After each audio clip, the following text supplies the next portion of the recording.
इस एपिसोड की शुरुआत में हमें हमारे मेन कैरेक्टर को दिखाया जाता है जो कि एक होटल के अंदर आ चुका होता है। तभी पे वहाँ पे एक वेटर आता है, बोलता है कि आपकी आई साइट बहुत ज़्यादा अच्छी है। हालांकि हमारी दुकान हंड्रेड्स ऑफ ईयर की हो चुकी है, लेकिन यह लोकेशन बहुत ही ज़्यादा रिमोट इलाके में है। इसे फाइंड करना इतना ज़्यादा आसान नहीं, अगर और आप यहाँ की नहीं है तो और भी ज़्यादा मुश्किल है। और तभी हमें थ्री आई टाइगर को दिखाया जाता है जो कि यान यान की गोद से उछल कर टेबल पे आ जाता है और वह अलग अलग डिश पर हाथ धरकर बता रहा होता है कि उसे ये चीज़ें चाहिए।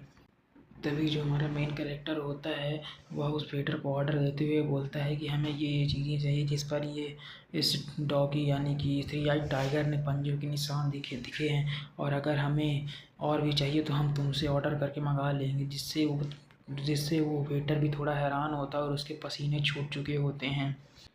और वो वेटर को ये समझ नहीं आ रहा होता है कि आखिर ये लोग एक डॉगी के कहने पर आखिर ये सभी चीज़ें मंगा क्यों रहे हैं।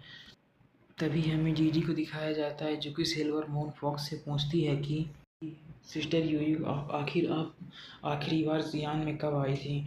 इस सिल्वर मून फॉक्स जीजी जी की बात सुनकर बोलती है कि हमें जियान में आए बहुत समय हो गया। हम बहुत साल पहले अपने मास्टर को खोजते हुए जियान में आए थे, इसीलिए हमें यहाँ पर आए बहुत ही ज़्यादा समय हो चुका है। तभी जो नाइन नाइट टाइगर होता है वह सिल्वर मून से बोलता है, सिल्वर मून क्या तुम्हें याद है कि जब हम मास्टर के साथ आए तो मास्टर हमें किसी ली नाम के प्ले बॉय से मिलवाने के लिए गए थे जिसने कि हमें लंच कराया था। उस खाने का स्वाद तो मैं अभी तक नहीं भूल पाया हूँ कि वह जो लंच था वो आखिर कितना ज़्यादा अच्छा था। तभी जो सिल्वर मून फॉक्स होती है नाइन नाइट टाइगर से बोलती है कि ऑफकोर्स मुझे याद है, लेकिन मैंने सुना था कि हमारे जाने के कुछ ही समय बाद जो युवा मास्टर ली यंग मास्टर ली के जो यंगर ब्रदर थे उन्होंने उसे मार कर खुद वहाँ का सम्राट बन गया था। तभी हमें उसी होटल के अंदर एक वेटर को दिखाया जाता है जो कि झाड़ू लगा रहा होता है। तभी जो बुड्ढा होता है बोलता है कि आखिर में कितना ज़्यादा बस कितना तुम्हें इस यहाँ पर आते ही मेरा जो वॉलेट था वो खो गया और मेरी कल्टीवेशन पता नहीं कैसे सप्रेस हो गई। और मेरे जैसा ओल्ड मैन जिसे कि इस वर्ल्ड को पार करके अपर वर्ल्ड में जाना था वो यहाँ पर अजीबो गरीब काम कर रहा है। यह सुनने में कितना ज़्यादा एनोइंग लगता है। और हमें इस बंदे के बारे में बताया जाता है यह कुल्लून सट का एल्डर है जिसका नाम टाई भाई सैनरन है। तभी हमें उस होटल की मालकिन को दिखाया जाता है जो कि उसके ऊपर चिल्लाते हुए बोलती है कि टाई भाई तुम आलस मत करो, जल्दी जाओ और टेबल नंबर 11 पर तुम्हें खाना डिलीवर करना है। तभी वो खाना लेकर वहाँ पर जाने लगता है और वह जाते हुए बोल रहा होता है कि मुझे ये खाना टेबल नंबर 11 पर डिलीवर करना है। तभी वो जा ही रहा होता है, तभी वो अचानक से किसी चीज़ से अटक जाता है और जो खाना होता है वो हमारे मेन कैरेक्टर की तरफ बढ़ने लगता है।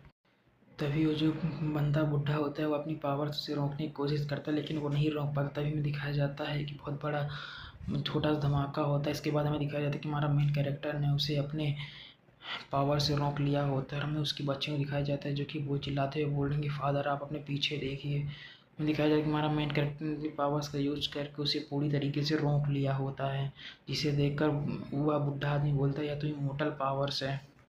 वो जो बंदा वो ओल्ड मैन होता है वो इस बात से हैरान होता है और बोलता है कि आखिर इस वर्ल्ड में इमोर्टल पावर्स क्या कर रही है, या तो इमोर्टल पावर्स है। इसके बाद हमारा सीन शूट होता है, हमें किसी दूसरी जगह पर सीन दिखाया जाता है। हमें वहाँ पर एक बंदे को दिखाया जाता है जो कि बोलता है कि अब सभी चीज़ें सेटल्ड हो चुकी हैं।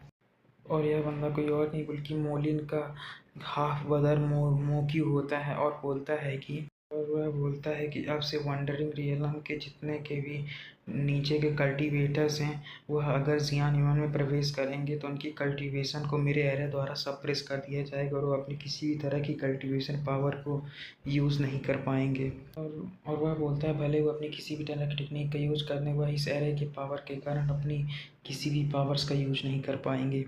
और ये चीज़ें कोई और बोल रहा होता है जो कि उस बंदे के सामने होता है। तभी वो जो बंदा होता है वो बोलता है मेरे भाई ने सोचा था कि वह जितने भी पुराने कल्टीवेटर्स हैं और डीमंस हैं उन सभी को इकट्ठा करके वह हमारी फैमिली को कंट्रोल कर पाएगा, लेकिन वो भूल गया था कि यहाँ पर मैं भी हूँ।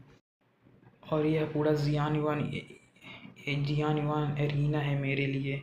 और इस बंदे की कहते हैं हमारा एपिसोड खत्म हो जाता है। अगर वीडियो अच्छी लगी तो लाइक कमेंट सब्सक्राइब जरूर करें और अगले वीडियो के लिए वेट करें। Thanks for watching.